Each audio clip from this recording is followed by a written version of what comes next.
there's hope, man, and we have to have it. And I can tell you as a person, I go down those same dark tunnels as everybody else. But at the end of the day, to have hope, you have to seek places out that have hope and get out there and see it. We're not going to be successful if we don't have the hope. That was John McMillan talking about hope and the importance for steelhead. This is the Wet Fly Swing Fly Fishing Show, episode 117. Welcome to the Wet Fly Swing Fly Fishing Show, where you discover tips, tricks, and tools from the leading names in fly fishing today. We'll help you on your fly fishing journey with classic stories covering steelhead fishing, fly tying, and much more. Hey, how's it going, everyone? Thanks for stopping by the Fly Fishing Show. I wanted to give a quick shout out to Echo Fly Rods, which has been my go-to spey rod for steelhead for quite some time. Go to wetflyswing.com/echo, that's ECHO, to find out how to purchase the rod I know and trust. Plus, you'll get a free fly line with your purchase today. The podcast will get a small commission at no extra charge to you if you purchase through that link. This is a great way to support the show and one of the great companies in fly fishing. In today's episode, I talk with John McMillan, one of the big names in steelhead protection and in recovery today. John talks about the long-term trends in steelhead and when we might see a change in the current trajectory, the effect of dams on rivers, and the biggest lessons he's learned from his dad. We hear about John's best tips and how you can get involved.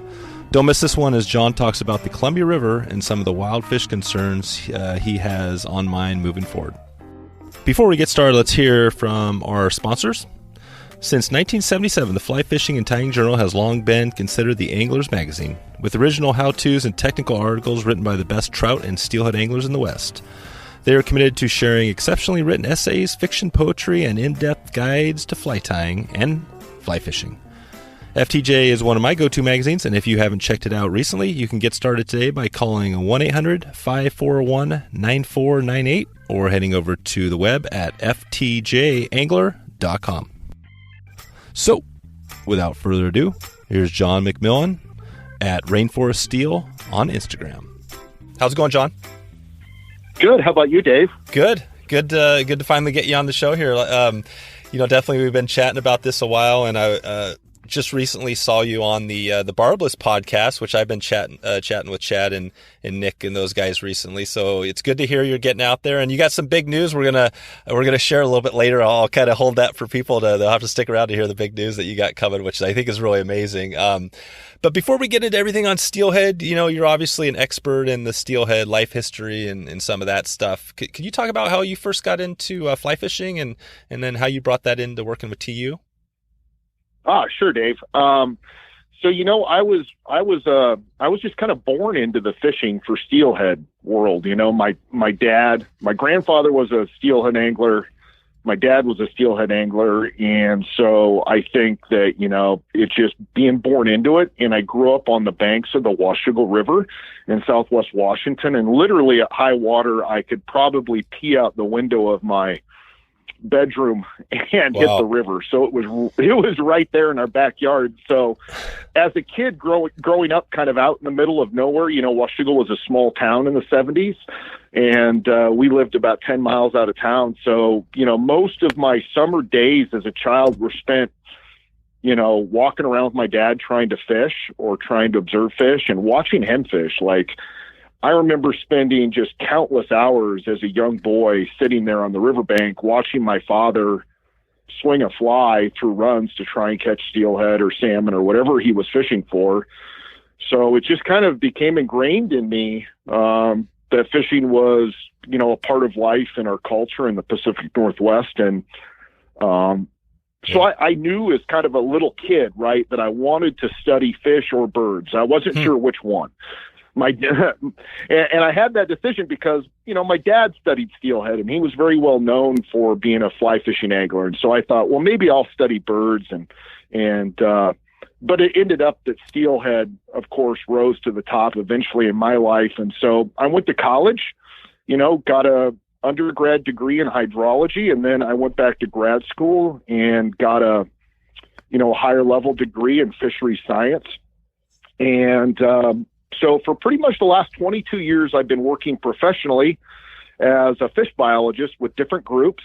And my latest gig has been with Trout Unlimited, and I'm now the science director for the Wild Steelhead Initiative.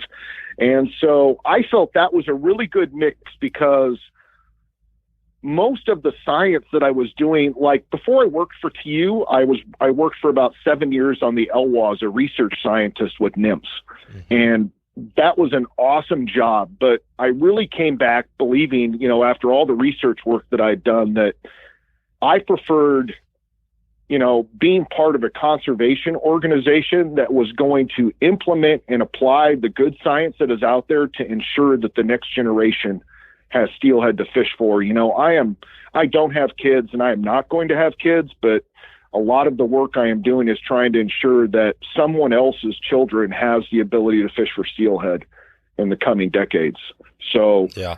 That's really why I wanted to work for TU. I felt like, government agencies do a fine job doing research and in some cases managing the fish, but I really did want to advocate for things that I thought policy was missing. Yeah. Yeah. That's amazing when you talk there about that, 20 things come up to me and I want to keep this a little focused on steelhead. And I think that's good because that's, your experience there. Before we jump in, and I'm not going to go deep into the biology of steelhead because you've covered that I'll put a link in the show notes to, I guess you did cover a little bit on the Barbless show, but, and maybe if there's some resources, I'll cover that. We're not going to go deep into that, but today I wanted to talk about just generally the status of steelhead, how things are going, where we're headed, what people can do, because it seems like, there's a big struggle out there. Can you do some of that?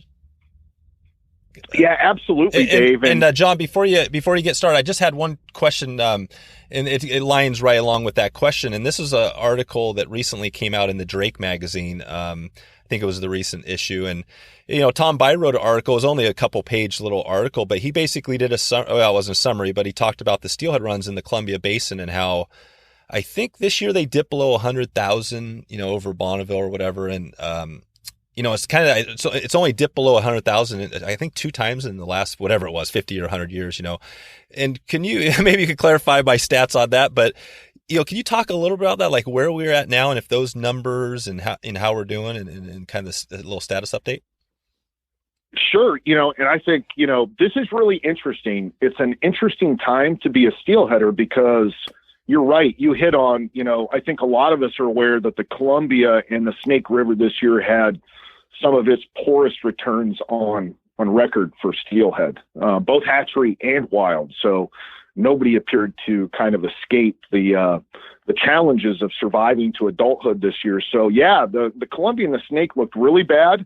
You're right. Not 100,000 fish passed over. And this is the first year that I can remember that to put a little good news in there. So It's a lot of bad news because the run sizes are bad, but there is a little bit of good news in there. And that's what I'm going to try and balance when I talk about this is there is certainly some bad news, but there is also some good news. And I think that's kind of steelheading, right? Yeah. You wake up every morning hopeful that you're going to hook one. And the reality at the end of the day might be that you went 2 or 3 days without hooking one, but then you have those days where you hook a couple and it feels awesome again. So I would say, the Columbia and the Snake runs are very poor. But the good news, the little bit of hope in there is that for the first time that I remember, the number of wild fish crossing Bonneville was almost that of the number of hatchery steelhead crossing Bonneville. And so this is an interesting pattern because we came up with an estimate for how many hatchery smolts are released in the Columbia and the Snake, and I can't remember what it is offhand, but it's over 10 million hatchery steelhead smolts, and it's probably higher than that. But anyway, that's a lot of steelhead smolts, and it's really unlikely that we are producing anywhere close to that many wild smolts. So when you think about the return on the investment for hatchery and wild in the Columbia, the hatchery run was really, really bad, a really bad return on that investment. But the wild fish, while they also struggled, their depletion was not close to the level that we saw in the hatchery fish, right? So that 37,000 wild fish number going over Bonneville, it's not a really good number.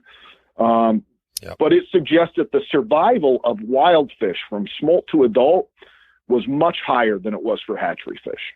That's awesome. So that's a good sign for us. But I think you're right. When you look across the Pacific Rim this summer, something really happened at a much broader, kind of what we would call a global scale, because I think the Skeena River this year was estimated to only have a run size of like 16 or 17,000 wild steelhead.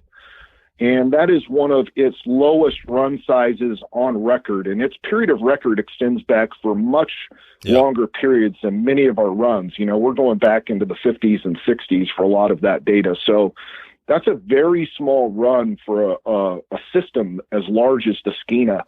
I know the Dean River had a poor run up here on the Olympic Peninsula. And where I'm familiar with, our runs of hatchery and wild summer steelhead looked really bad. Same thing in Puget Sound. You get to the Columbia, the Snake, it didn't look good. And it didn't look very good for much of the Oregon coast, although I did hear the Klamath had some pretty good fishing this fall. So maybe once you get a little bit down into the southern part of that range where steelhead aren't always migrating up north, because steelhead out of the Klamath aren't migrating up to Alaska like fish out of Puget Sound and BC, right? They're hanging more out there in the open ocean off the coast of Oregon and Northern California in that current. So there might have been something there, and I'm not sure because we don't have really good estimates of run size for most of our summer steelhead. These are just kind of guesses, you know what I mean? Except for like the North Fork, Umpqua, the Silettes, the Columbia, and then once you get to BC and the Skeena. And outside of that, we just really don't have a good sense. But yeah.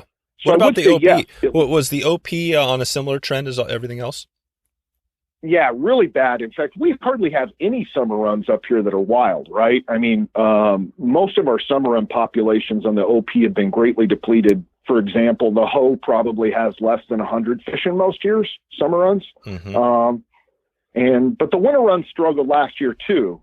So the interesting thing for me is that we've had this bad return of summer runs.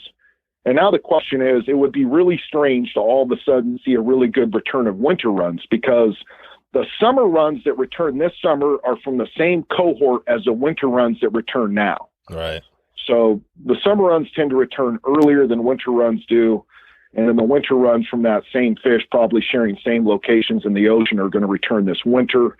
And so far up on the OP, the hatchery return of steelhead to the bogus shield hatchery has been very, very poor. But part of that could be that we've also had a lot of really low flows to not attract, not bring the fish back into the river. So yeah, we've had kind of a dry, cold winter so far. So I don't like to spread all bad news, though. I think there is, and I'm going to dive into one really good piece. So I think what this suggests is that there were clearly some things happening in the open ocean that were bad for steelhead generally overall, because it's really hard to explain that kind of common pattern across that range. And some of it also could have been, that there were some freshwater conditions that maybe have impacted that. But it looks to me like it's probably a broader ocean pattern. And to give people some hope for this is that first things people need to remember is that we go through these cycles, right? I moved, I was fortunate enough to be born in 1971. And as a high schooler in the mid 80s, I experienced steelhead runs that were probably never going to be matched again, because we had ocean survival that was just off the charts and remarkably high. And then once the early 90s came, we slid back into a trough and ocean conditions changed. And the runs in the Columbia in the mid 90s for steelhead were absolutely horrible. And they were so bad that I actually left Washington and moved to Montana because I thought it was kind of the end of steelhead. I love that you're saying this, John, because I just want to interrupt really quick, because this is a conversation. Yeah, don't worry. I want my dad to listen to this because, I remember that time too. I was just actually getting into steelhead like really seriously in that early 90s.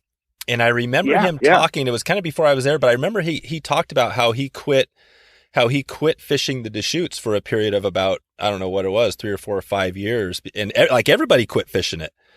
And it was, And and you saw that not only there, but we saw that throughout, would you say throughout the Pacific Rim, the same sort of thing we're seeing now?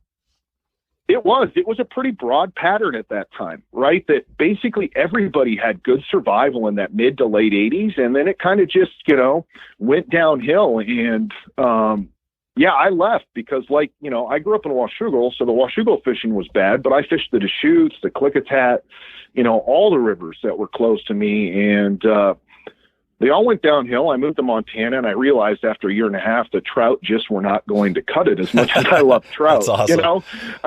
There's something about steelhead in my blood. So I came back home and decided, man, I'm just going to ride this thing out. And I did. And then, we got those amazing returns in the early 2000s to the Columbia. And a lot of anglers that are younger now that was kind of when they started fishing, right?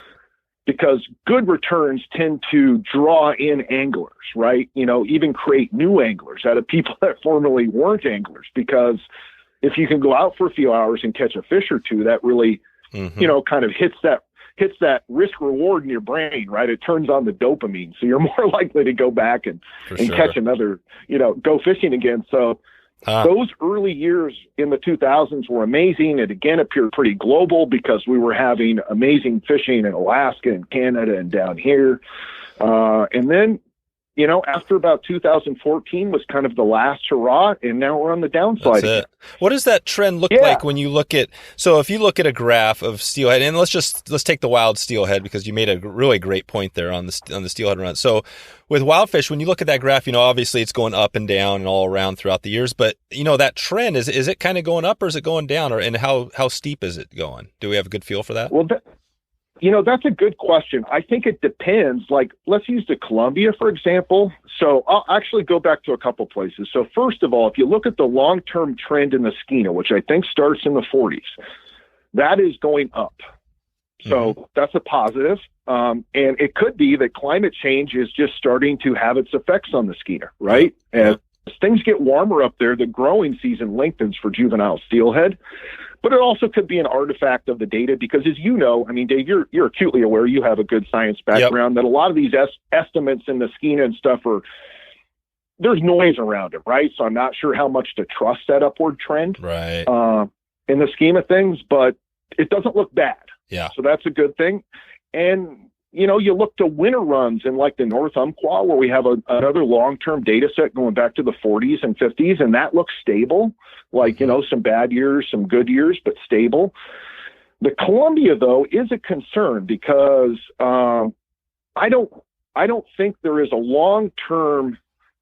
It's hard to tease out the long-term trends in wild steelhead because we had so many hatchery fish in the Columbia in the 70s and 80s before they were marked. That we can't really, that period of time that's really important. Yeah, that's an important time.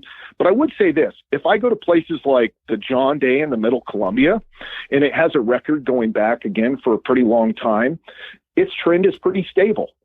Overall, no decline, no increase. And that is kind of the trend I see in a lot of the all wild rivers, right?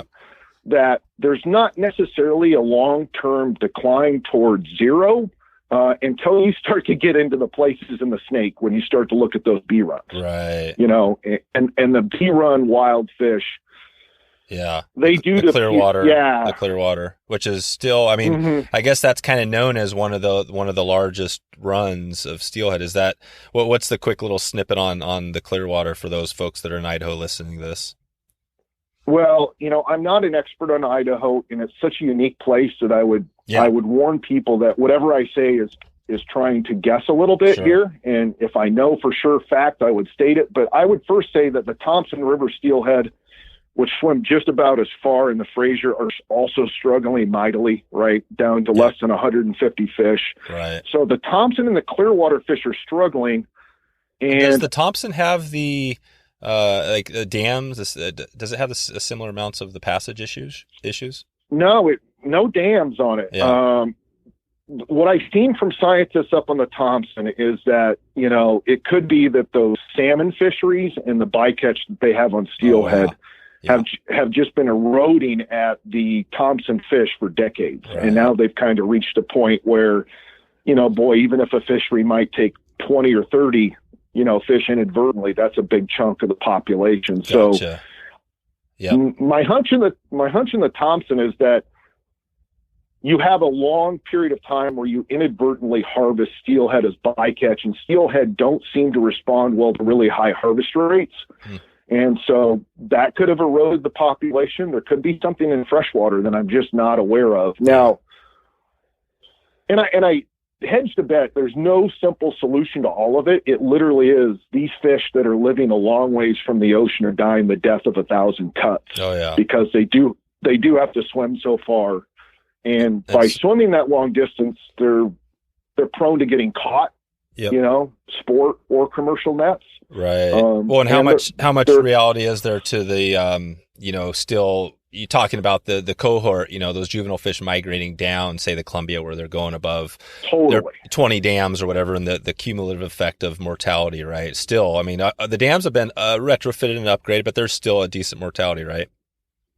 Absolutely. I mean, and when I look at that, some people, and I'm sorry I'm down a little rabbit hole, but I think this is a great topic because because people are really concerned about bee runs now, and we don't have a vision for kind of rebuilding them, right? That people, it's just kind of, we react every year to something that's happening. And, there's arguments, for example, that have been made by some scientists that, look, the Thompson River steelhead are going extinct and they don't have any dams. Yeah. And so we can say that it's not the dams in the Columbia. And I would argue that's a bad comparison because there were a lot of unknown effects that were occurring on those Thompson steelhead. They're not that well monitored. And because you don't have dams, you can't track how many fish were there. Mm-hmm. And I would also say that this whole argument over whether dams are a big problem or not is pretty clear cut with sockeye salmon in places because there's literally almost no sockeye left in Redfish Lake. And those fish go above 8 dams. And the Thompson or the Fraser just a few years back produced one of its largest sockeye runs on record. So sockeye in the upper Fraser, vacillating between good and bad years, but not struggling anywhere as badly as sockeye and Redfish Lake, right, which are down to single digits in some years. So the one issue I want to talk about is I think dams are a big problem in the Snake River. Anytime you're asking a fish to swim that far, when it traditionally, ecologically would have allowed the current to carry it downstream, that's a problem, right? That creates, puts more stress on juvenile fish that need to actively swim through reservoirs rather than simply be carried downstream by the river's currents as they are in rivers that are not dammed. And that's one reason that dams clearly have negative impacts on smolt survival, right? A paper I was looking at the other day is showing smolt survival for those fish could be to the mouth of the Columbia can be, 30-40%, right? And that's a lot of fish. So if you're losing 50 to 70% of your fish as they move through the system, that's a lot of mortality to deal with. And I think a lot of that is attributed not just because dams are blockages, but because dams also create conditions in the river that are more favorable for predators to prey on juvenile salmon. Yeah. For example, the dams create those big impoundments, right? And those big impoundments allow walleye and pike minnow and bass and catfish to all kind of thrive. If that was a fast, free-flowing river, none of those species would be doing nearly as well as they are, and they certainly would struggle to be catching as many smolt as they are. In fact, if you had a free-flowing river, those animals, those fish might be smaller in size, less abundant. So there's a synergistic effect of dams, right? It's not just the direct mortality of trying to get through a dam, it's that they create big impoundments behind them, and those impoundments make it difficult for salmon to swim through, but they make it really good for the salmon predators to live in. So that's a great point. I was thinking, John, I think, you hit on, well, we've already talked about, you go back to the 4-H. Sorry. Yeah. No, you're good. You're good. You're doing a good job. I was kind of bringing, the 4-H's, right? We've talked about the hatch, kind of the hatcheries, the harvesting. We talked about that a little bit. You got the habitat loss and the hydroelectric. Really, we've talked about 3 of the 4. The habitat loss is something, that's pretty obvious as well. What do you think, if you take the dams out of the picture and say the other major, I guess I got a couple of big questions. I mean, what is for people out there that are listening to this, what can they do to help this thing? Because I think a lot of the people look at this and they just think like, God, what the heck do we do? It seems like, we're having a bad year, but is there anything that people can do, just your normal folks out there, to get involved? Yeah, I think so. First, I think that, freshwater habitat is always the foundation of healthy populations of salmon and steelhead, and we're not going to have strong populations for us to be able to fish for if we don't have good habitat. So the first thing I always tell people is, if they want to get involved, identify your local watershed or population that you really care about and get involved with a group there that's doing freshwater habitat work or some type of other work that might be interesting or in your wheelhouse. I think things like, removing culverts, restoring floodplains, increasing amounts of large wood, increasing channel complexity, all of those are really fundamental things that people could get involved with. Even things like tree planting, So I think it ranges. Like, individuals can go out and work with a local group and do things like tree planting, or they can get involved at a much larger scale, and they can end up in places like Salem and Olympia and kind of advocating for their own river, for agencies to take actions that they think would benefit their fish. And so I think ideally what people would do is get involved in your home river, because that's the place you're going to be most comfortable and most knowledgeable. And that way you can develop relationships with the various managers that work on fish. Yeah. And I think we're more successful when we develop those one-on-one relationships with our local staff and become knowledgeable. So get involved locally. Yeah. I want to get into a little bit on, as far as we talked about, kind of what we do, but basins, as far as prioritizing where to focus. You guys, you're a big, TU is huge. There's a big area of the whole Pacific Rim. But before we get there, I wanted to hear, you mentioned your dad at the start. I know your dad has been a big player, like you said, involved in the whole steelhead. Can you tell us a little about your dad, like, kind of what you learned from him, or any lessons that, as you're out there doing your work that, you think of him and he kind of brings up to your top of mind? Yeah, I think there's one instance that always sticks out. So my dad, my dad grew up a guy who mostly gear fished because his grandfather, his dad gear fished, right? So he kind of picked up fly fishing on his own and then kind of taught his dad even a little bit how to fly fish as a younger kid. So it's interesting. But I always go back to that, and this hits on these up and down troughs and cycles. As my dad always told me, when you're out on the river, you're not just there to catch a fish, right? You're there to do all of these other things. Because I remember a time being like a 12-year-old boy, and I think I went 3 days without hooking a steelhead, watching my dad hook all these steelhead, and I threw a fit one day after I lost a steelhead that I hooked. And I threw my rod in the water and had a fit. And how old were you? How old were you when you did that? I was 12, yeah. Nice. Right? So 12 years of age, threw the rod in the water. My dad sits me down and says, look, I understand you're mad. You hadn't hooked a steelhead. But he goes, you haven't realized the reason you're really out here isn't just to hook that steelhead, right? You're out here to see the birds, to be alone, to experience nature. And so that's one thing I've always taken from my dad, is that as anglers, if our only metric of success is about how many fish we catch or catching a fish in a given day, that makes it very hard to enjoy being an angler, because you can't ride out these troughs when there's not a lot of fish, right? Because your fishing success isn't as good. And I think that explains why we see kind of a depletion in the number of anglers during these poor return years. The number of anglers that we have in really good years tends to be really high, and the number of anglers that I see on the river in these bad years tends to slowly decline. So I guess I would just, the lesson from my dad is that ride things out, right? The good times and the bad times will always be here, and everything isn't a death knell or writing on the wall for the end of fishing. We just have to kind of ride through these cycles and remember that, it's just not always about catching the fish, that there's a lot of things to learn out there other than just being successful. Yeah, that's an awesome lesson, awesome point for everybody to take home.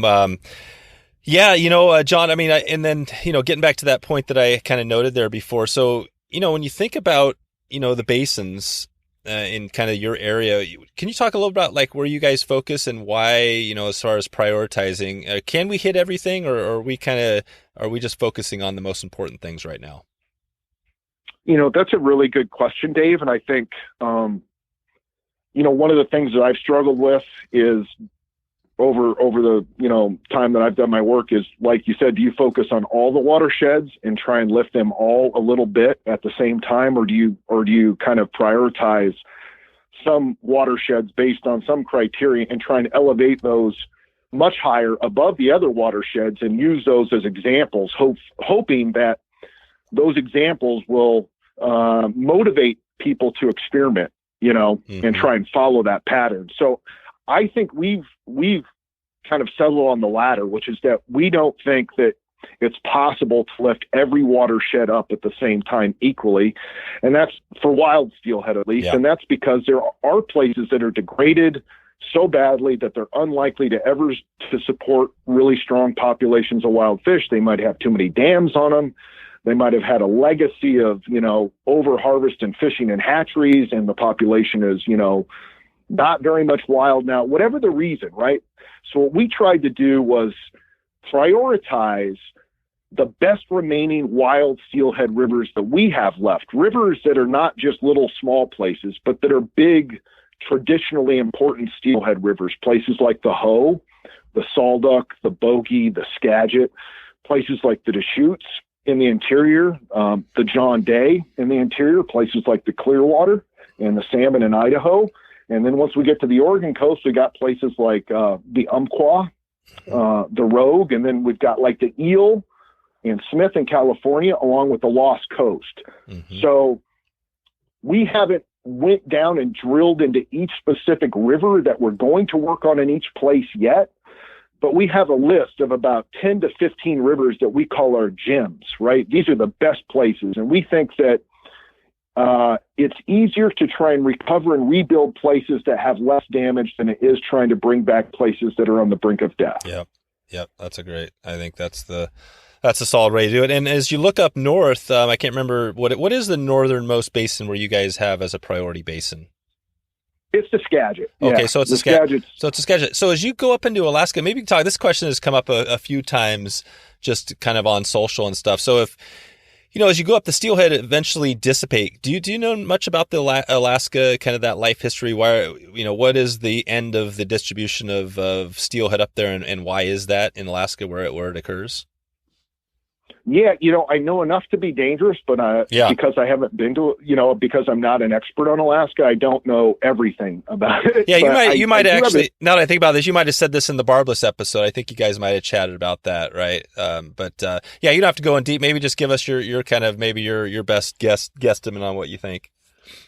Yeah, I think there's two clear reasons why steelhead kind of disappear throughout much of Alaska, and instead they're kind of replaced by resident rainbow trout, micas that are not going to the ocean. And most of the steelhead in Alaska seem to disappear once you get to the Aleutian Islands. Okay. And once you turn that corner and get up there into those more northerly cold areas, there are very few steelhead, and I think there are two reasons for it. The first is that steelhead have a really narrow range of water temperatures in the oceans that they can actually live in, and all salmon have that, right? Just like in freshwater, they have a range of temperatures that they can grow and do well in. And the ocean's the same thing. So the ocean up there is really cold, and that probably makes it more difficult for steelhead to become anadromous, because steelhead are not a sockeye or a pink salmon that do really good in cold ocean temperatures. They tend to prefer slightly warmer water temperatures than many of the salmon species do. So I think cold ocean is one, but I think the big reason is that the main reason that steelhead or any fish go to the ocean is because it's a response to there not being enough food and habitat in fresh water to achieve the large size they need to achieve and produce the eggs they need to produce with that large size to be successful when they come home and reproduce. So what happens is in Alaska, the in theory, the micas don't need to go to the ocean because the ocean is coming to them in the form of salmon nutrients, right? Millions of sockeye and pink and chum are coming back to those places. And what they're doing is they're subsidizing. They're providing tremendous amounts of nutrients, and those calories are sufficient enough to allow rainbow trout to grow to the size of steelhead without ever going to the ocean. Yep. And it's really risky to go to the ocean because, you're lucky if 5% of you survive to return home. So rather than take that risk, it's safer to stay in fresh water as long as you can reach a size that's large enough, to be successful. There's no need to go to the ocean. So I think they just have a buffet of salmon, eggs, and flesh. That's it. And so, why, if you have McDonald's and Pizza Hut and KFC right next to your house, you're probably not going to be going to the fancy restaurant, right? Exactly. You're going to eat at those places. Yeah.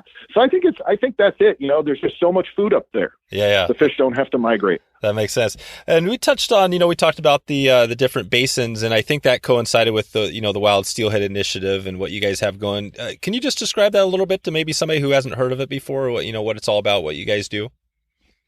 Sure. So our Wild Steelhead Initiative, I like to call it kind of a pragmatic but hopeful, a pragmatic but hopeful initiative to try and restore and rebuild the best last remaining wild steelhead rivers we have. And so the goal for us, of course, is to identify, and prioritize those best last places, the 10 or 15 watersheds we talked about that I kind of call the gems. And so our goal has been over the last 5 years is to build an army of advocates, which we've got about somewhere between 8,000 to 10,000 people that are following us now and supporting a lot of the work we do. So you've got to build a base of advocates that kind of believe in steelhead, which we've done that. And then we've worked on a number of other things, like what our main goal is to try and address limiting factors in each of the watersheds.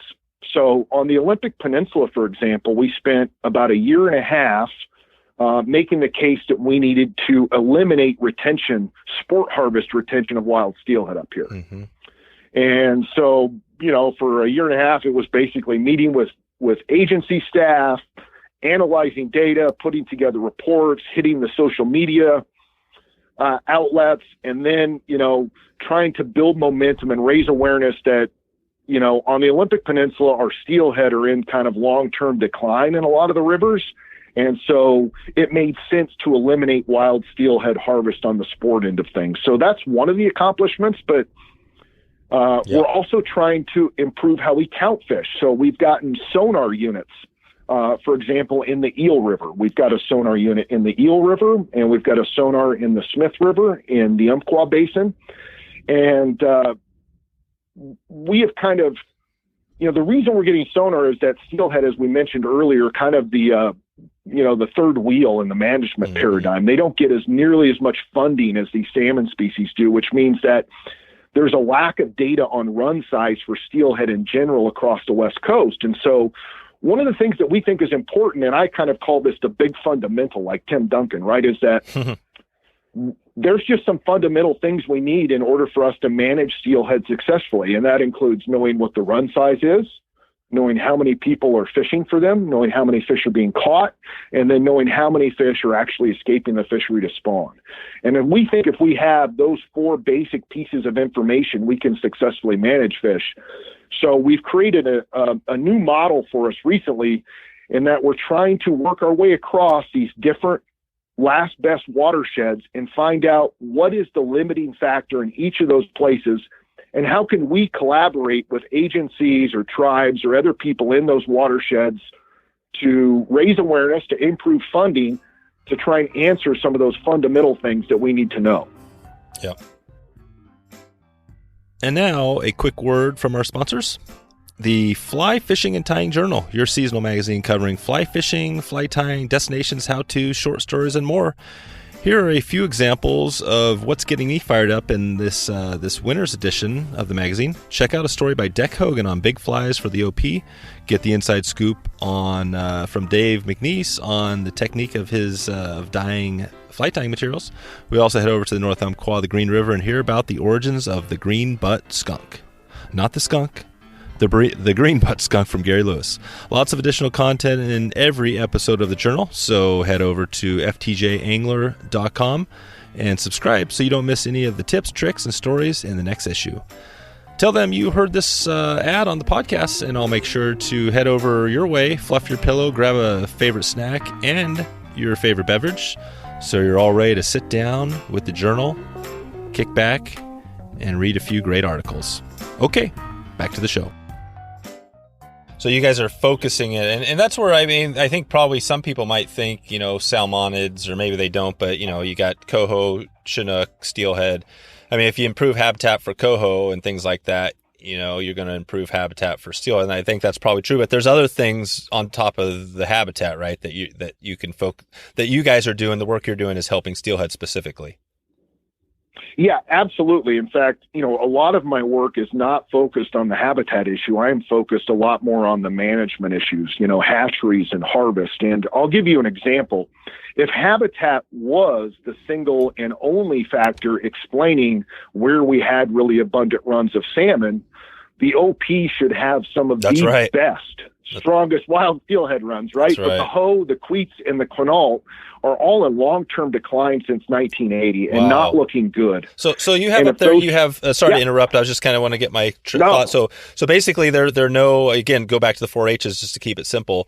There are no, the first thing, the dams, right? There's no hydroelectric.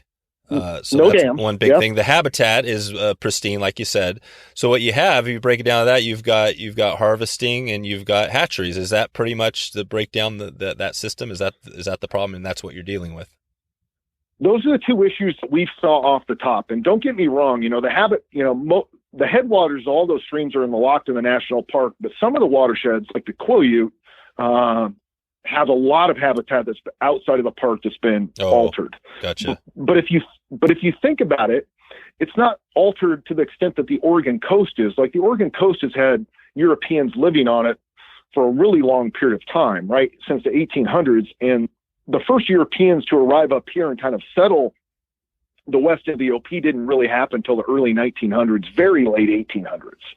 This was kind of one of the last strongholds for Native Americans, you know, one of kind of the final places that Europeans arrived to change. So our watersheds haven't been logged 4 or 5 times and burned in splash dam like the Oregon coast. And this is interesting. So the habitat is not in perfect shape, but it's probably in the best shape of all the coastal watersheds we have in the lower 48 that are remaining. And the run sizes are not looking good.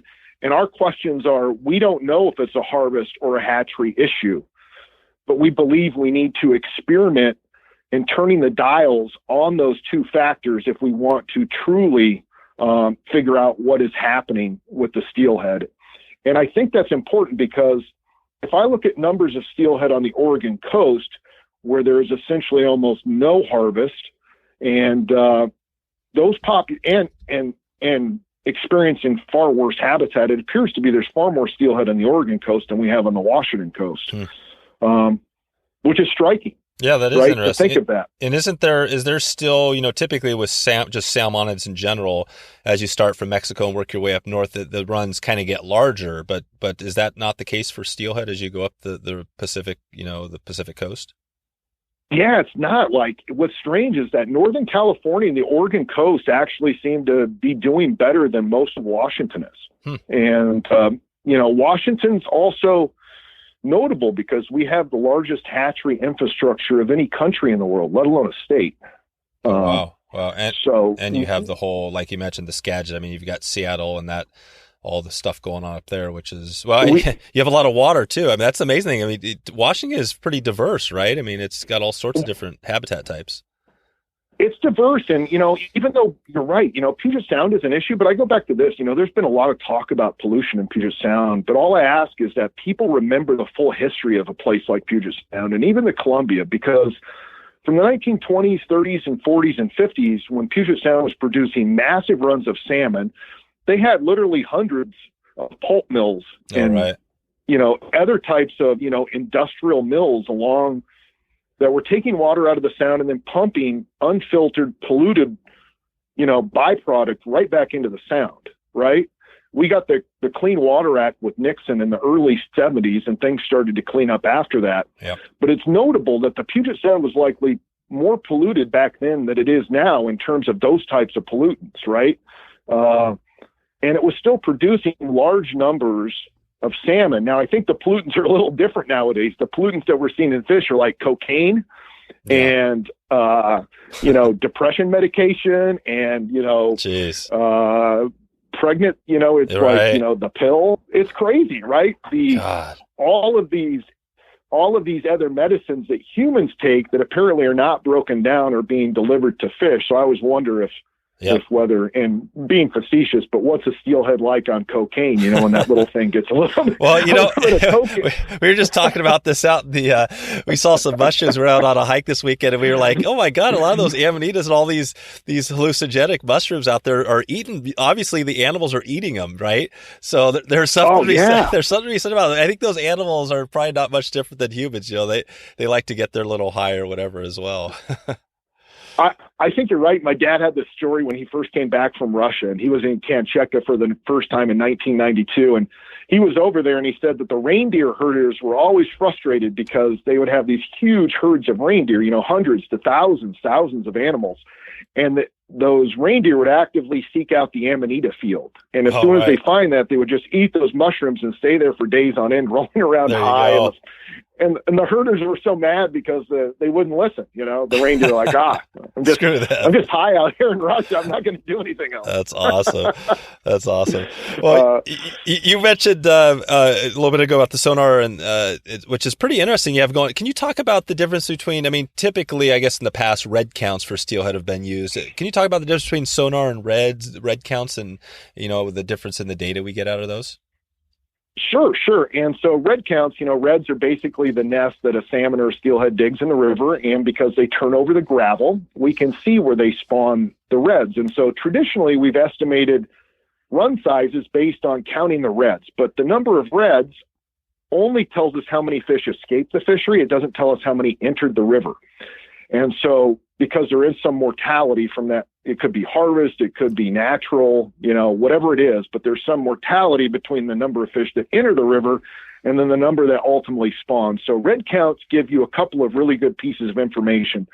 How many fish spawned, what time did they spawn, and where did they spawn? And that information is really irreplaceable with any other method. So red counts are really important. But what we're seeing now is that, Alaska has used sonar for a long time. And the very valuable thing about sonar is it gives you a front-end piece of information like a dam. How many fish are actually entering the river?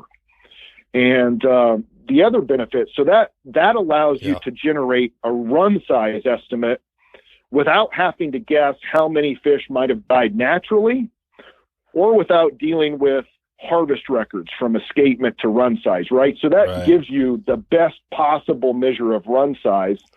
And like any method, it has limitations, of course, but it also provides you in-season, real-time updates on run size. So if you've set a forecast and you're allowed to harvest X amount of fish, well, if you end up with a run size that's bigger or smaller than you thought, you can alter those predictions in real time like Alaska does. All right. Yeah. And that's really nice because most of our salmon fisheries that occur, we make a preseason run forecast and then we harvest, and then we don't know if we over harvested until the end of the season. Yeah.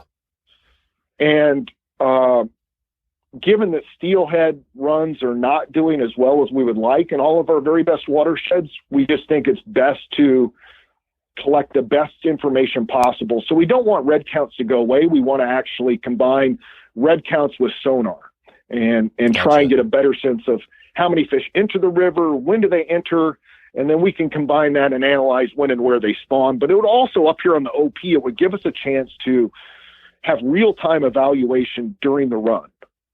Gotcha. Okay. And I was just thinking as you were talking about, again, estimating, numbers and populations and things like that. If you think about, again, we're kind of getting this dip. It's 2019, and I guess it's been quite a while since we were talking about the early 90s. And if you had to give your best guesstimate again on when we're going to see that next big dip after we recover from this one, do you have any idea? I mean, could you even take a stab at that? I'll take a stab because you're a good man. You know what I mean? Yeah. We're just having fun here. Yeah, and totally. Don't scientifically hold my toes to fire. Yeah. But if I look at this, my hunch is we're looking another 5 to 6 years down the road before we begin to crawl out of this thing. Yeah. Yep. But then you're talking, another decade down the road, and you're probably going to have another big run. Yeah. And probably experience the 2000s again. And my concern is that what I don't want to see is what I'm concerned about moving forward is the peaks could get lower and the troughs could get deeper. And that appears to be happening in the Columbia. And that's what would worry me, because we talked earlier about, is there a long-term trend here, Yeah. And it makes it hard in the Columbia to figure it out because of all the hatchery fish that were unmarked in the 70s and 80s and even part of the 90s. But I think, we're looking at this trough lasting another 3 to 6 years, and then crawling out of it at some point during that same time.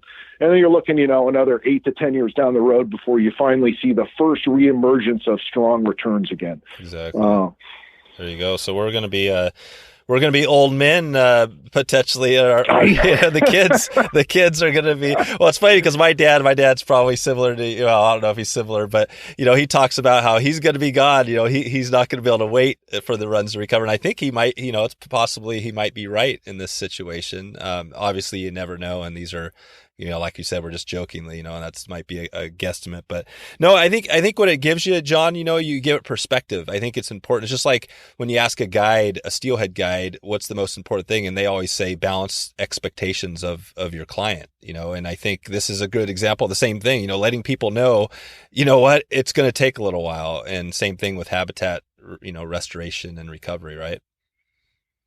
I agree. And I think, we talked about this earlier, is kind of how do you get hope, or, what's the runs do look bad across the Pacific Rim this year, but I always remind people, you're right. They will come out of this. They might not come out of it as strong as they did in the 2000s, but they will. And I always go back, are there places that we can look to for hope? And I say, yeah, because, this past summer, we worked with a lot of agencies, including the National Park and NIMS and the Lower Elwha Tribe. And we did a really big survey of the Elwha River, to count summer steelhead that are returning to the Elwha in numbers that are shocking to us. So before the dams came out in the Elwha, I never counted more than 1 or 2 summer steelhead in the lower 5 miles of the Elwha River in any given summer. And I had 3 summers to snorkel that river before the dams came out. And here we are. The summer steelhead, of course, are most likely to be living up above the second dam. And the second dam, Glines Canyon, has only been fully passable for 4 years.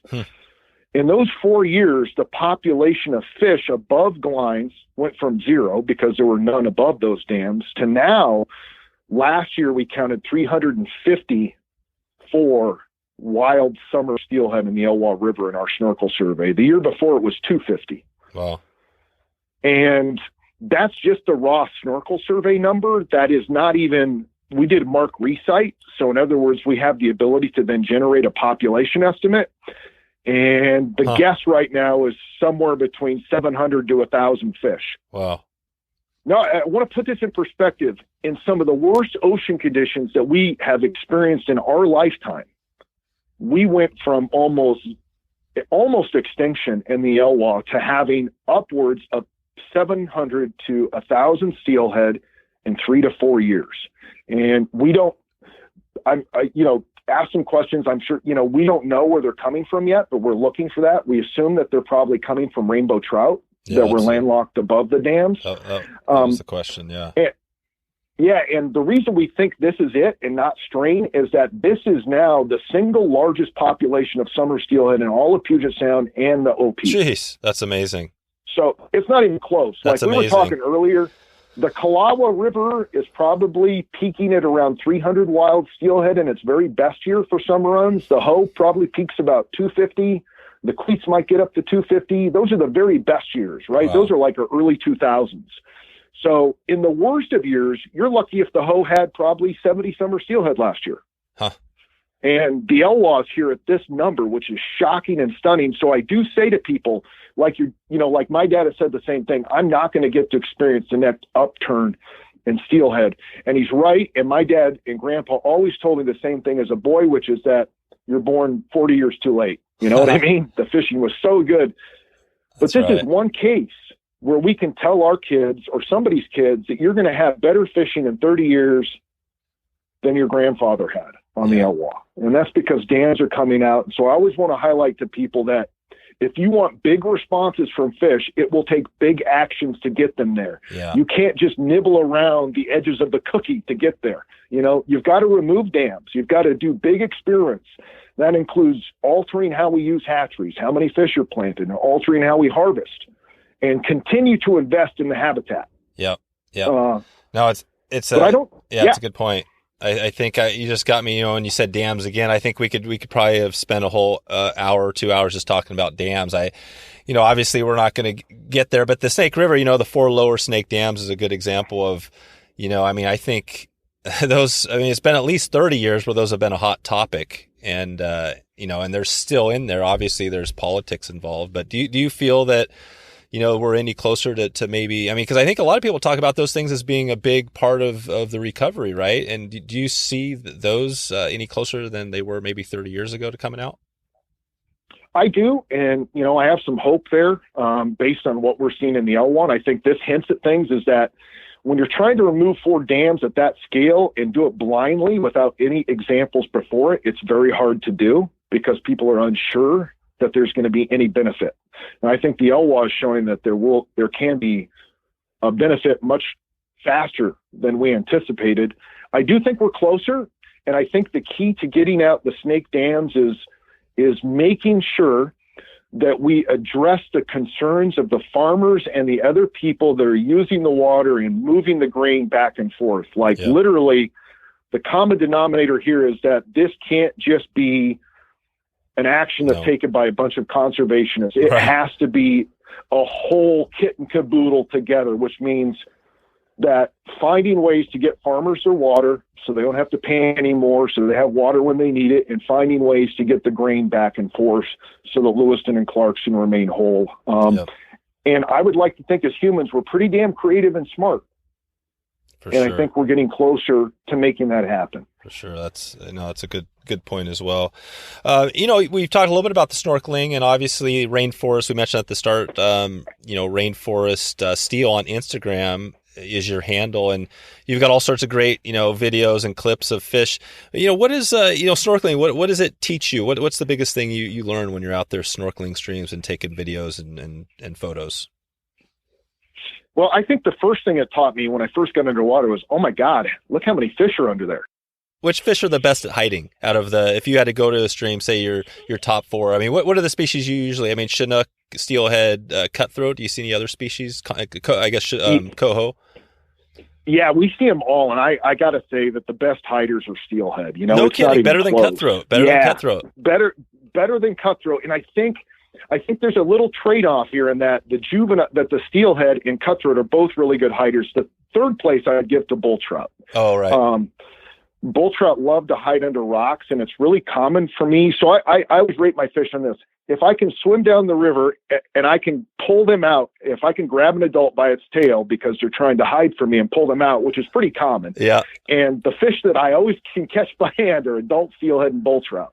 And so it's common almost about every 5th survey I do, there's a fish that I could pull out by its tail and hold it up to the water and show it to my friend on bank who's recording my numbers. There you go. They're steelhead and bullies. Now, the cutthroat, I think you're right in that they do hide, but what I see with a lot of our cutthroat up here is that they're basically the top predator in most of our rain-fed streams. So they're kind of like a lion. They don't feel much reason to hide. They feel like they're the big dude on campus. Yeah. Yep. Gotcha. But yeah, so the first thing is just how many fish are under there. And the second thing is just that each fish does seem to have, there are little bits of things that we would call personality as humans, right? And I'm going to give you my favorite example. I have chickens and a dog, and my chickens, as soon as I walk out the front door of my house, they start squawking because they want a snack, right? Yeah. And if they don't get a snack, they squawk and squawk until my dog goes over and barks them and tells them to shut up. Now, one of the first years I moved up to the OP, I was looking at a bunch of juvenile coho, steelhead, and there were 3 cutthroat about 10 inches to 12 inches holding at the very end. So what happens when I start feeding the fish, you start brushing off the algae on the rocks, and the fish form a Congo line. Like the very smallest fish are coho and 0H steelhead, and they're right up at the front because they're so little. They're going to take every risk to get as much food as they can because they're tiny. And then the biggest fish, like the cutthroat, at the very end, because they need food, but it's more of a luxury for them. They're already pretty big, and they understand that I could probably eat them. But it was funny after I kept, and then I was peeling out the case caddis and feeding periwinkles to them, and after I did this for about 20 minutes, one of the cutthroat came up from the very back end and swam right up to my mask and hit the front of my mask. And then it swam back. And about a minute later, he hit my hand. About 8 minutes later, after I dropped off the last periwinkle I had in my hand, it went down to the bottom of the river and grabbed a maple leaf and put it in its mouth and shook it and then spit it out in front of me. Wow. This fish was clearly, at least in my basic human mind, like a dog that wanted one of the pieces of food that I was giving the other ones, Jeez. right? And it went through a number of shenanigans that were not dissimilar to what my chickens do. So it was interesting. I eventually gave that one fish a periwinkle, and it swam away and left the whole bunch. So wow. There's more in their little brains, and it's not like, you know what I mean? Yeah. We're humans, we're large mammals, but personality, a little bit of personality goes a long ways, like Samuel Jackson said, right? And so, I always go back that, each of those little fish in there, sometimes they show you a little bit of personality. And in my mind, it's fun to interpret that as, damn, that thing was hungry, but he was just tired of waiting in line. God, that's amazing. So in those fish, when you're snorkeling, are you, for the most part, trying to get, estimates on, population size, or is this more kind of just kind of anecdotal stuff with the stuff you do? That's a good question. I would say it used to be for my job, probably half to 3/4 of my snorkeling was just for my job, because I was snorkeling a lot of miles every day to do population estimates and distribution estimates. And of course, as you progress in your professional career, you sometimes do less field work. And I would say there's a little bit of that with me professionally. I do a lot more analysis and data work now, not as much field work, which means that probably 80% of my snorkeling now is free time stuff. I have to go make time to get out in the river, and I do collect my own data. So I go out and do estimates of how many fish are there. But now probably about 70% of my snorkeling now is just to try and get underwater photographs and observe them, trying to find a means of sharing that with the average person who won't be underwater. Yeah, that's why it's great. That's why your Instagram feed is so nice. Yeah, if you just took pictures. And the great thing about what you do is you do a little, most of the time, a nice summary of what you're seeing, and that's why your Instagram feed is so great. You do a good job at it. Well, I appreciate it. I think I as a boy, I always loved those things where you had a picture in a book and then you had a little caption underneath that gave you a little slice of it. And so I think that even though a lot of the younger generation doesn't, enjoy reading things that are more than 500 or 600 words, I think that, there are still those little tiny niches where you can kind of draw people in, with a pretty picture and maybe some funny writing. Yeah, that's right. Hey, John, we're going to get out of here pretty quick. I just had a couple more questions I wanted to hit you with before we get out of here. And one of them comes from an email I got from one of the listeners, Josh Brown. And maybe you can just do this as a big, again, this is another hour-long answer you could give. But, we've talked a little bit about this. But the question he asks is, how do you approach rivers on the decline? Is there a little snippet, maybe a top to-do list when you think of that? You have this river that's on the decline. Is that something you could break out in a short little summary here? Yeah. And do you mean, maybe I should ask, do you think the person is, Josh is meaning like, how would you fish that river, or is it like, would you get involved in conservation? Which of those? Yeah, that's a good question. I was taking it as conservation, like the rivers. And I think that's what he meant. The river's on decline, it's going downhill, like we said, in one of these rivers. And, how do you approach it as part of your TU job, or just in general? Well, that's a great question. The first thing when I see a decline and a population is in decline that I really care about is I want to know why. And unfortunately for steelhead, we often can't determine why because we don't have the type of data that we have on a lot of salmon species. So it's harder to diagnose. Mm-hmm. If there's a population in decline and saying that's the case, which is you might not know why, the first thing I want to do again is just try and find somebody or a group locally that is involved in the watershed that I care about so that I can become more educated on the topic. And for me, that's been a really common experience in the TU job because I'm very familiar with Washington and Oregon, but I'm not nearly as familiar with all the Idaho work, the Alaska work, and the California work, Yep.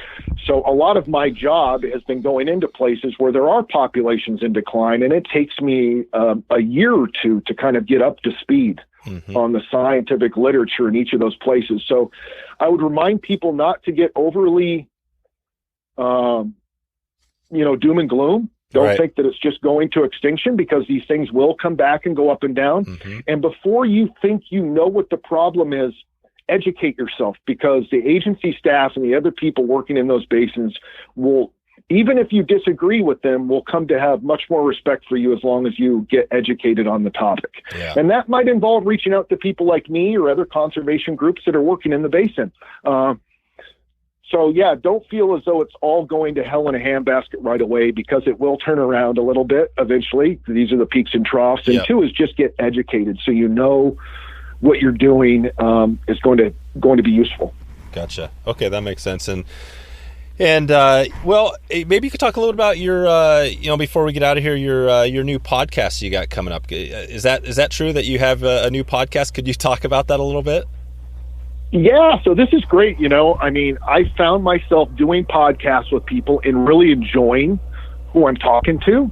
And so Chad Alderson and Nick Hanna, who run the Barbless podcast, reached out to me, and we did a podcast, and they said, we liked what you did. Would you, kind of be interested in doing your own podcast? And I said, yeah, that would be pretty cool. So we talked about it, and I felt like it was kind of a natural extension from the social media stuff I've been doing, right? Like, is there an avenue to get information out there to anglers and citizens, but also talk about fishing and not make conservation such a nasty bite of kind of humble pie, because I often think that conservation is like, we can't fish, we can't do anything, we've just got to take our, but I think there are, so trying to talk to people about ways to kind of fish the recovery, and that conservation isn't always a negative, highlighting the cool science, I'm excited about it. A little off track there, but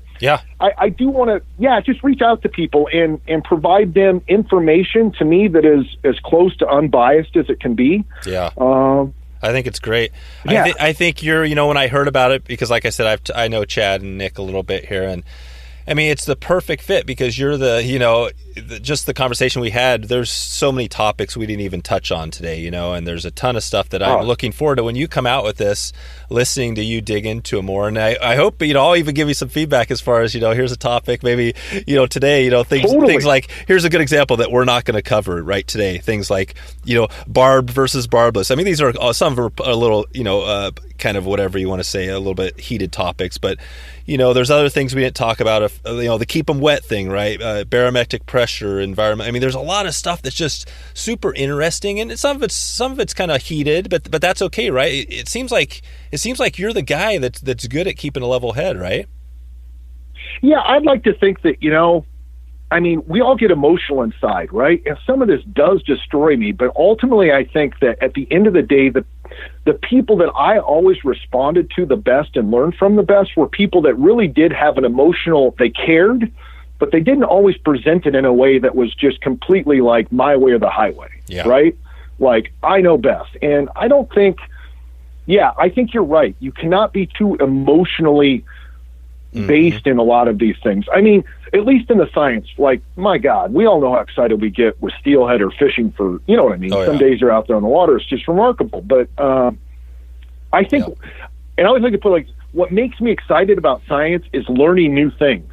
You know what I mean? Mm-hmm. So I guess I always look at it like, we're probably never going to be at the perfect place to manage these fish, given all the societal challenges and the human population, everything else. But if we can continue to do science that finds ways to help explain the problems to humans better, that's what gets me excited, That's cool. Is not all the fancy modeling, and I love to model. We do all these things, but it's the tool research. You know what I mean? The little things, like I think I just did one on spotting patterns in fish, and you're like, wow. Oh yeah. It's just fun to learn about it. So yeah, like identifying individual fish by the spotting pattern sort of thing. Yeah, that kind of stuff. And like fish farms now are trying to make their Atlantic salmon spotting patterns more closely resemble that of wild Atlantic salmon. Oh, wow. And so even though the outcome of the research has no application in my world, it's really interesting because that's not something, it's like trying to understand why some salmon are densely spotted and why others are more sparsely spotted. Gotcha. And I mean, it's kind of this off-topic thing that a lot of us wouldn't think about, but somebody, I had people reaching out to me on Instagram going, why do I occasionally catch a steelhead that has very few spots on it? Can you explain that? Huh. So it took me like a year. I had a general sense of it, but you have to dig into the literature to make sure you're right, because the last time I'd written on that topic was like a decade ago, and a decade in science world is like, millennia. So what is the what is the short summary of why that's the case? The short summary appears to be, and I caution that this is preliminary work, it's a few done, but it looks like fish that have fewer spots have a poor stress response, that there's an underlying mechanism to why you might have steelhead, why very few steelhead are likely to have few spots is because, in general, fish that have more spots and denser spots have what they call a more proactive stress response. And my comparison is this, is that my red-haired friends that go out in the sun on the Deschutes and hang out at South Junction for a day have to wear every ounce of clothing possible, because if they're out in that sun without any of that stuff, they burn, right? They get a bad sunburn. And I'm different. I kind of gradually get tan over the course of the summer rather than burn. And so a human that, like the red-haired friend I have, that's called a reactive stress response. Your skin burns, and that causes your body to need to kind of go into recovery mode, right? Anybody who's had a bad sunburn, you're not going to go hike 15 miles. You're not going to go get in a fight with a Viking invader. You're not going to be out harvesting animals. You're in bad shape for a couple of days, right? Mm-hmm. After one of those sunburns. Mm-hmm. But on the other hand, if you gradually get tan and don't sunburn right away, that's called a proactive stress response. So my point is that when a fish has a lot of spots, it's like the person who gradually tans. And when a fish doesn't have a lot of spots, it's kind of like the red-haired, fair-skinned person who burns quickly. And the stress response that they get is not just in response to sunlight hitting them. It's in relation to a lot of other things in their life. Yep. So it's likely that the spots themselves are not the mechanism that's telling them about stress in the fish. They just go along for the ride. They're kind of a symptom of an overarching stress response that the fish might have in its body. And that is, some fish are likely to respond to stress by dealing with it in a proactive way, and some are just going to react and then have to recover. And so... Interesting. Is that the leopard? What about when you look at the leopard rainbows up in Alaska? Is that a different deal up there? It could be, but I think it's just that it's really rare to see fish with very few spots. So, the spotting pattern can be controlled by food, by genetics. There's a million things, but I think the overarching point is that most of our rainbow trout have quite a few spots. Yeah, they do. It's really, but when you've lived in Oregon, if you go to Eastern Oregon and some of those small creeks, it's more common, or some of those ponds that have been planted with those hatchery rainbow, some of those fish just seem to have very few spots. Yep. So, I'm reticent to make any big claim, but it's just kind of the fun stuff in fish is that just trying to explain why fish look the way they do and do the way they do, and some of it has no management implication. That's cool. That's cool. Well, we're going to get out of here pretty quick. Before we do, I got just my typical little rapid fire round. I usually started off with the 222, which is, and we haven't talked anything about really steelhead fishing, which is kind of funny, right? Because we both love steelhead fishing. Right. But, there's plenty of episodes and past episodes on this podcast, steelhead. But with the 222, I just want to see if I can get maybe your top two flies top 2 tips and top 2 resources for steelhead. And if you think about it, just think of, say, let's talk about the Olympic Peninsula, right? Because that's kind of your home water up there. Do you have a couple of flies that are your go-to flies you put on there? I do, and I break them down summer and winter. Summer steelhead fly, my favorite is always a steelhead caddis on the surface. Oh, yeah. And so if I'm anywhere, I have to ship to a bomber or something larger up on the Dean and some of the Skeena, but that steelhead caddis. And in the winter, I just basically use a string leech. Yeah. And, various colors and forms, and maybe I change them slightly over the past 20 years, but it's kind of been the same, So I love the little, I love that rabbit. I like bunny. Do you find with coloration? I mean, obviously black and purple and all are good colors. Do you find there's anything with that blue? We did a little bit. I had Ed Angle on in a past episode, and we were talking about trout fishing, but he said there were some studies that he had read where the biologist had found blue was a key on these fish taking like blue eggs. Have you ever heard anything about that?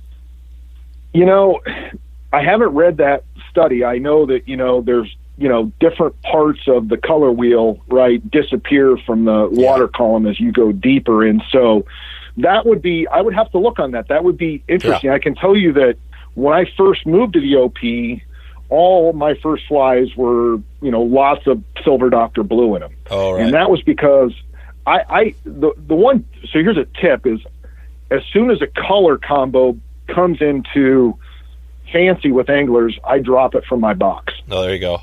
Because everybody's using it, right? Yep. And the last thing I want is a fish to see my fly and go, dude, 8 other Larrys just flying that same colored thing right in front of me. And there's a little story in that. It was when I first moved up here, rather, black, of course, right? Like when I first moved up here, that was 1997, which means we're still using 3 and 4 hooks and tying large orange GPs and black GPs and Winter's Hopes. And that the pattern. What's the that's the traditional the stuff. Headward. And then the intruder comes around, right? And then people are looking at that, and I'm like, the intruder didn't really fit what I was looking for. It still had that long shank on it, and I didn't like that. I wanted more wiggle, so I like string leeches. But I started a lot of that Kingfisher blue, and then about 8 to 7 years ago, more people went from blue because originally most people were using purple, right, and pink. And orange, and so I eschewed all those colors and went to blue. And now that more people use blue, I don't have nearly as much blue in my box as I used to. So my tip for people is do not use the same colors other people use. Yeah, that's a good tip. What would be another tip you have for winter steelhead? The other tip I would have is set the hook. Most people, there's a big argument over this, right? Do you set the hook when the fish is pulled or do you not? And summer runs are different. Those fish often, water temperature's warmer. They're going to pull a few clicks off the reel and set the hook themselves. In the winter, a steelhead is not as active, and I set that hook really hard 95% of the time. So change your colors up to what other people aren't using, and don't be afraid to set the hook really hard. Gotcha. And can you talk a little about your book? I know you've written at least one book, and I think one with your dad here not too far off, right? Yeah. We had, I've written a couple book chapters and some, 2 books, but the one with my dad was called May the Rivers Never Sleep. And, my dad's background in conservation largely was inspired by Roderick Hag Brown, who was an amazing fly angler and author up in British Columbia. And he wrote a book called A River Never Sleeps. And the concept is a river never sleeps basically means that, yeah, sure, metaphorically the river is always making noise as it goes downstream, but that's not the real crux of it. The real crux is that a river is only as alive as all the fish and animals that live in and around it, right?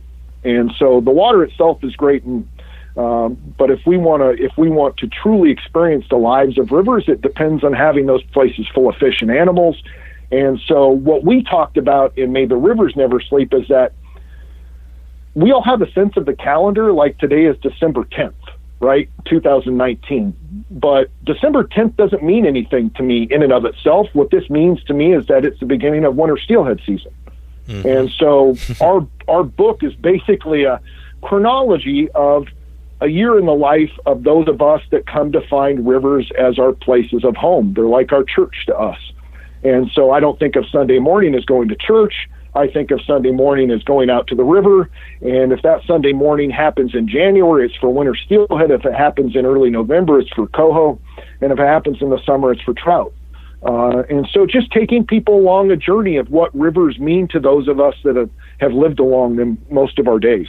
That's amazing. Yeah, I'll put a link in the show notes to that book. And do you have another resource if you think about whether steelhead fishing, book, magazine, resource, something that it could be steelhead fishing or conservation, anything that comes to mind that you would recommend for people?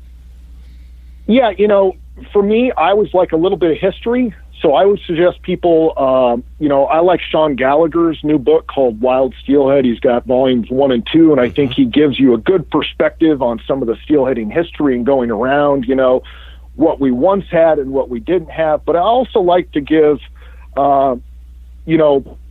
people a sense of, I don't know if hope is the right term, but maybe just a little bit more about how to technically fish. And I do think, either Trey Combs' book, his legacy of books are really good resources, and the book by Deck Hogan that was put out is a very good one. So I like to balance, I like Sean Gallagher's book because it's more about the romance of steelheading, and the lives of us. And those other 2 books are more or less, kind of how are you going to tactfully approach a steelhead situation. So I always go back to, there's a lot of good information in books, people, and books aren't as common as nowadays. Right.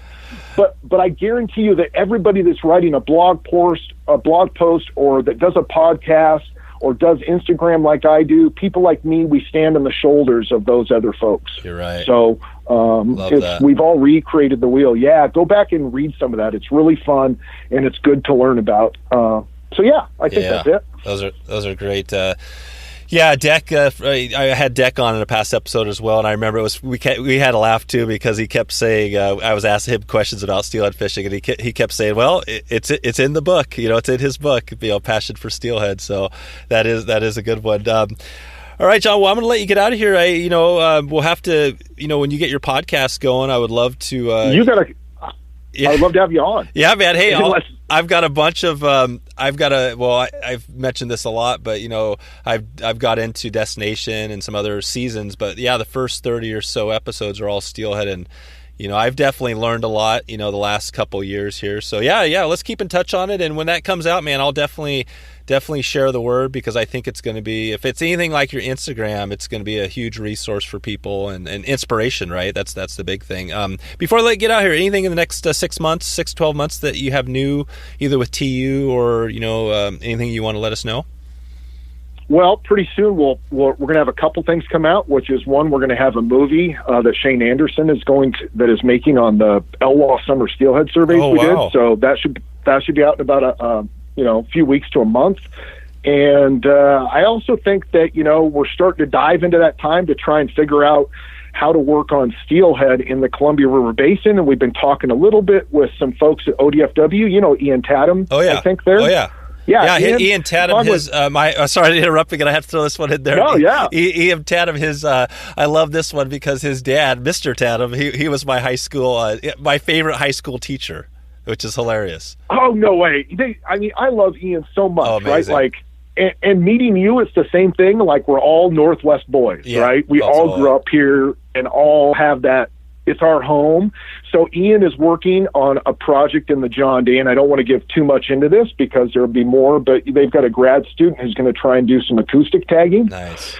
To figure out why so many John Day steelhead are actually passing the John Day mouth and then going up to McNary. There you go. Past McNary. So I think we've been talking a little bit with Hazel's shop, Alex there at Deschutes Angler, and I think Alex, if you hear this before I've gotten a hold of you, don't be shocked. I'll be reaching out to you today or tomorrow. Nice. But we're going to look for a way to partner with those folks to do some fundraising to try and get more radio tags out for Ian and the grad student to use in the John Day. There you go. So, there you go. Yeah. I just say people keep an eye out on social media at Wild Steelheaders United and then also pay attention to the Deschutes Angler page because at some point here in the next couple months, we're going to be doing some fundraising for those fish.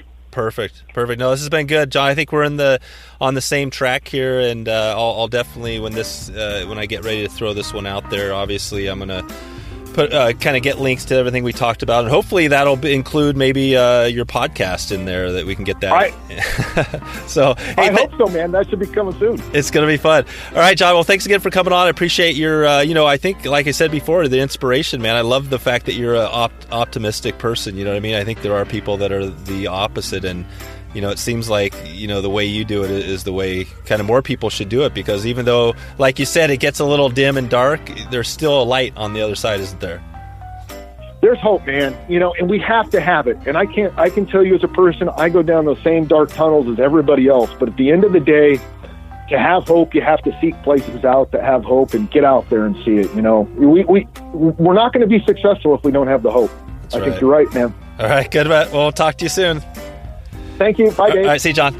So there you go. If you want to find all the show notes with all the links we covered, just go to wetflyswing.com/117. A couple of quick notes I want to shout out before we leave today. If you haven't seen the resources page, head over to wetflyswing.com/resources to see all the products recommended by guests from the show and some of the top products that I recommend. And one of those products there at the top is Echo Fly Rods. Again, I want to give a shout out. Head over to wetflyswing.com/echo. That's ECHO to find out which rod I recommend for Steelhead if you're getting started. This will take you to another partner shop in the Gorge where you can grab a new rod and support our local community. Thanks for listening to the Wet Fly Swing Fly Fishing Show. For notes and links from this episode, visit wetflyswing.com. And if you found this episode helpful, please subscribe and leave a review on iTunes.